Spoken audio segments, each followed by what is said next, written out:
Akida, Quran and Sunnah, Quran and Sunnah, Minhaj and Akida, actions speak louder than words, Sunnah following kids, come with me.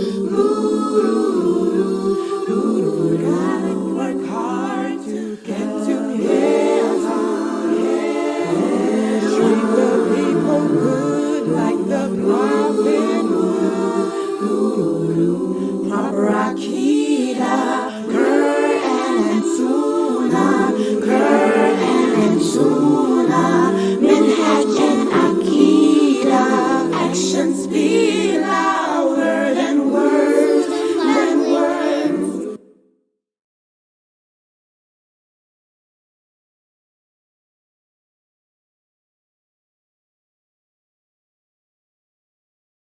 in a way of the screen share.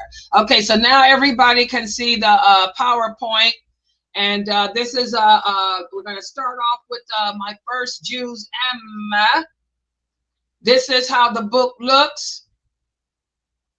For those of you who don't have it, you can go to Amazon.com and purchase the book. The book is written by Dr. Karim AbuZaid.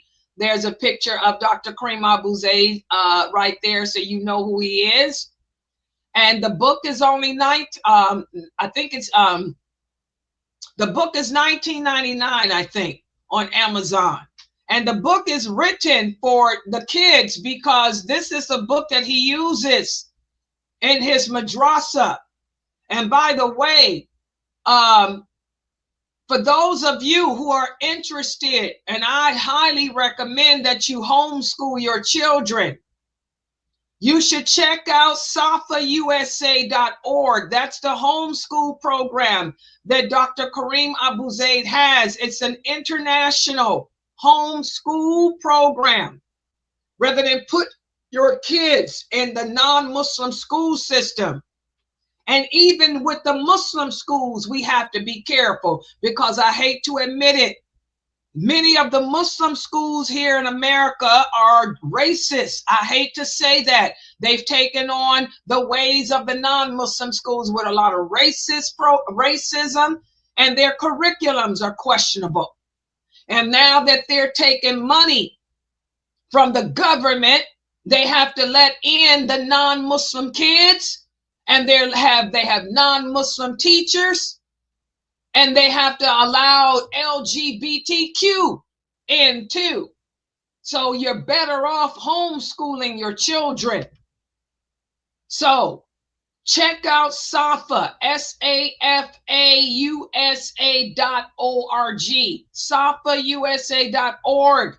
You can homeschool your children through the curriculum that's put together by Dr. Karim AbuZaid. And this is one of the books that he uses for the third graders. Even though this book is written for third graders, my new adult shahadas benefit from this book. So even though this is written for the kids in third grade, my new adult shahadas are loving this book. And I recommend that everybody buy this book and incorporate it in your library at home for yourselves and your kids to learn. He gives a great understanding, a great summarization of the meaning of the last 33 chapters of the Quran. And tonight we're going to go over Surah Al Bayyinah. We're going to summarize the meaning of Al Bayyinah. Yes, that's a picture of Dr. Karim AbuZaid. Yes, so check out Sunnahfollowers.org. I'm going to be homeschooling my great-granddaughter, inshallah. If I'm living, she's not old enough to go to school yet. But it's from kindergarten through 12th grade. When my great-granddaughter's old enough to go to school, inshallah, if Allah keeps me living long enough, I will homeschool her through Sunnahfollowers.org. Yes, I will. I'm not going to have her in any Islamic school or Kafir school. I'm going to do it, homeschool her through Sunnahfollowers.org, through Karim AbuZaid's program, inshallah. Okay, so let's take a look at Surah Al Bayyinah. Everybody can see? And this is just a taste of what you get if you homeschool your children through safausa.org. Okay? All right. I want you guys to imagine Allah revealed a special chapter of the Quran called Surah, or the chapter Al Bayyinah. This chapter teaches us about the importance of sharing the message of Islam with everyone, especially those who don't know anything about Islam. Allah wants us to help others to understand his guidance, just like we do, just like the Prophet Muhammad sallallahu alaihi wasallam did. Remember, Islam is an Arabic word. What does it mean? It means total submission to the will of Allah. Allah wants all mankind and jinn to understand that that's what our purpose is.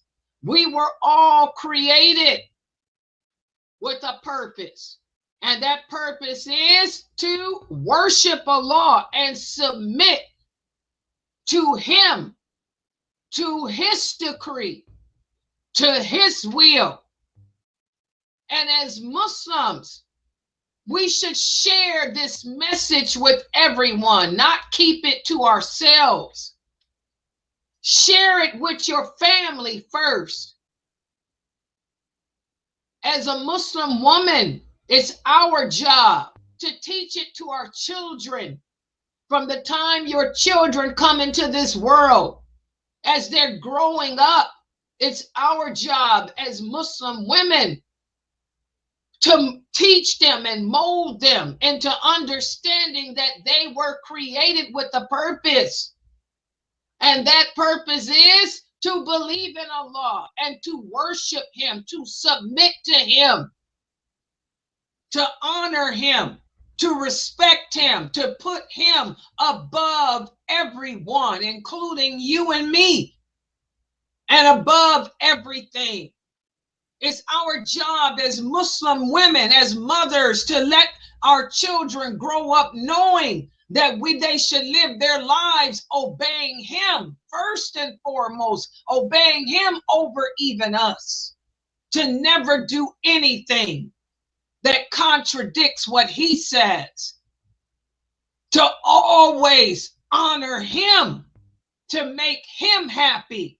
And by making him happy, in turn, that will make us happy and make their fathers happy and everyone else happy. And once we share that message with our children, then we share with other people in our family, our sisters, our brothers, our parents who are not Muslim. So this chapter of the Quran focuses on that, the objective, because every chapter of the Quran has an objective. The objective of this chapter is to share the message of the truth with everyone, especially those who don't know about it. And we begin with those who are closest to us, our family. Allah says, save your soul and your families from the hellfire. So Allah sent the Quran as a clear and beautiful message, not just to us, but for everyone, including the people who came before us, the Jews and the Christians and the idol worshipers. So you share it with your family members who are not Muslim, your best friends who are not Muslims. And this chapter reminds us that without the Quran, the people will be lost. So share that knowledge with them. And Allah sent the Prophet Muhammad sallallahu alaihi wasallam with this message of guidance. Okay? Also, this chapter teaches that Allah wants us to worship nothing and no one but Him.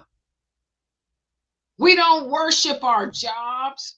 We don't worship our children, our money, our bodies. And worship doesn't just mean bowing down and praying. Worship entails loving others or loving things more than Allah. We don't love money. We don't love power. We don't love love more than Allah. So this chapter teaches us that our love and worship should be for Allah first and foremost. That's the right way to live. That's the correct way to live. Put our love and worship for Allah first and foremost. Make Him happy. And in turn, He'll cause who needs to love us and be happy with us to be happy with us. Thirdly, this chapter of the Quran explains that for those who do believe in Allah and who do live their lives obeying Him and doing the deeds that are pleasing to Him, they will be rewarded in the hereafter with beautiful gardens in paradise where rivers flow, and there will be no unhappiness there. There will be no disappointment there, because remember, as we spoke about in the chapters that came before this world was created to be the testing ground for us. We'll never find true happiness here. True happiness for the believer will be in paradise. But for those who reject Allah, who live their lives disobeying Allah in this world, they will miss out on that true happiness. Fourthly, this chapter of the Quran speaks about the importance of sharing the light of guidance. How important it is to share the guidance of Allah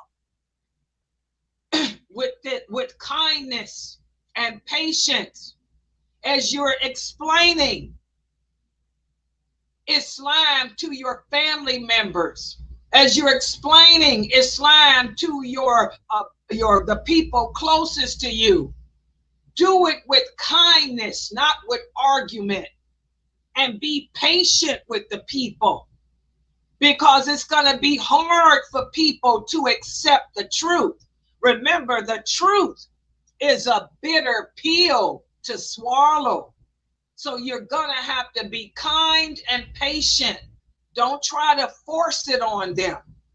Just like our Prophet Muhammad sallallahu alaihi wasallam was patient and he used kindness. He didn't try to force this truth on people. We have to help others to understand the reality and the truth and the beauty of Allah's guidance, not force it on them, not try to make them accept it. So this chapter teaches us a lot. Okay? So that basically summarizes this wonderful, amazing chapter of the Quran. So let's see how well you guys understood these points. Question number 1, true or false? This surah, Bayyinah, it teaches us to share the message of Islam with others clearly and kindly. Is that true or false? Go ahead, Asma. True or false? True. Do you guys agree? Yes. Good job. Good job. MashaAllah. Exactly. This statement is true. We have to share the message of Islam kindly and clearly with others. Next question, true or false? This chapter also teaches that only Muslims should know about Islam. Is that statement true or false? Go ahead, Tahira. False. Do you guys agree? Yeah. Good job. Yes, this is false. We should share the message of Islam with everyone, especially those who are close to us, beginning with our family and our close friends, not just Muslims. Next question. True or false? The Quran is described as a light that will guide us. True or false, Sister Najma?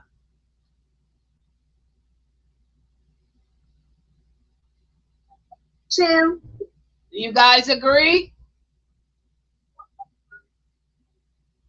Yes, good job. Good job. This is true. The Quran is a light that guides us to the truth. Good job.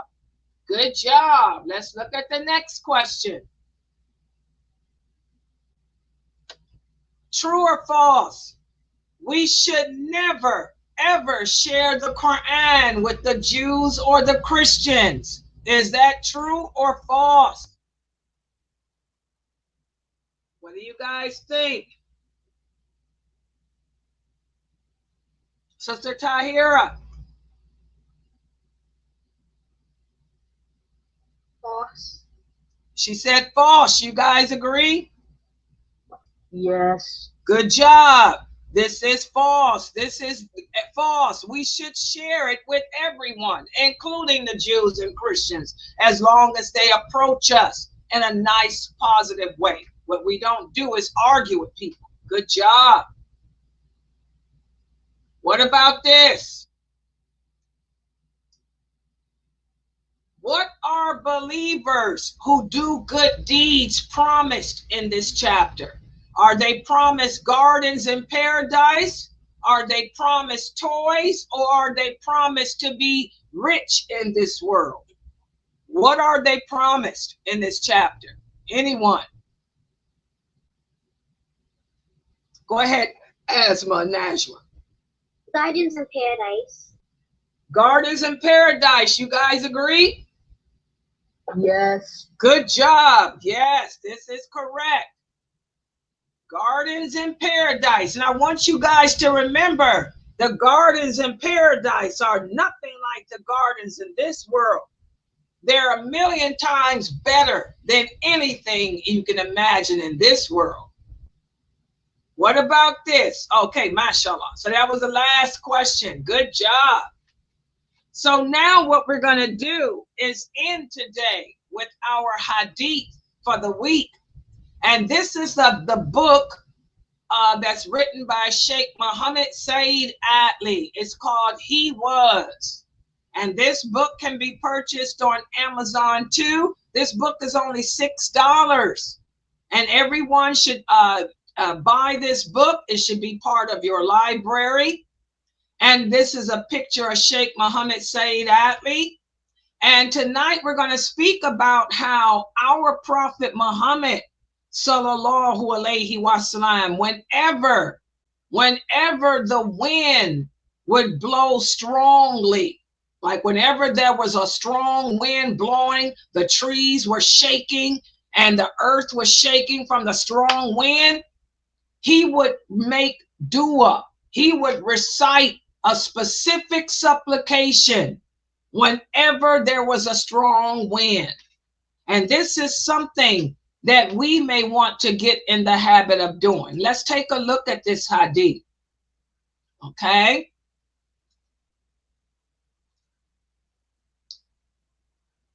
Aisha radiallahu anha, who was one of the wives of the Prophet sallallahu alaihi wasallam, she said that at times when the wind was very stormy, The Prophet sallallahu alaihi wasallam would say, "Oh Allah, I ask you for what is good from this wind, what it contains, and in what it was sent for.